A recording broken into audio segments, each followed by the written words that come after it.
எழுதுறதுக்கு தம்பி சின்ன பையன் எடுத்துன்னு எழுதிட்டு இருக்கும்போது எனக்கு காசு அதிகமாக இல்லை படிக்க வைக்க. அதனாலம்மா நான் வந்து இப்போ +2 படித்து +2 அங்கேயே படித்து பெரிய பையன் பெரிய பையன் ஃபெயில் ஆகிட்டான். நான் காசு கொடுத்து நான் ஐடி சேர்த்து விட்றப்பா அப்படின்னு சொல்லிட்டு கொண்டு போய் சேர்க்கறதுக்கு பணம் அதிகமாக கேட்டாங்கன்னு என்னால் சேர்க்க முடியல. அதனால் நான் பார்ட் டைமுக்கு வேலைக்கு போயிட்டு நான் சேர்ந்துக்கிறேம்மா, நீ கஷ்டப்பட வேணான்னு சொல்லி உங்கள் பையன் சொன்னாப்புல.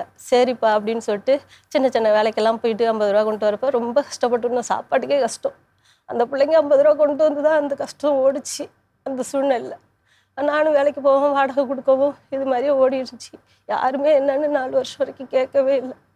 அப்புறமா வந்து இந்த பிள்ளைங்க ஒரு மெடிக்கலில் கொண்டு போய் சேர்த்து விட்டாங்க. ரொம்ப கஷ்டப்பட்டு 2 பேரும் படிப்பு கண்டினியூ பண்ண முடியல. ஒருத்தர் 10th ஒருத்தர் 12th. ஆமாம், 12th பெரிய பையன் பாஸ் பண்ணிட்டு 12th எழுதினாரு. அதில் ஃபெயில் ஆகிட்டாரு. சரியான முறையில் கண்டினியூ பண்ண முடியாது. சின்ன பையன் 10th பாஸ் பண்ணல.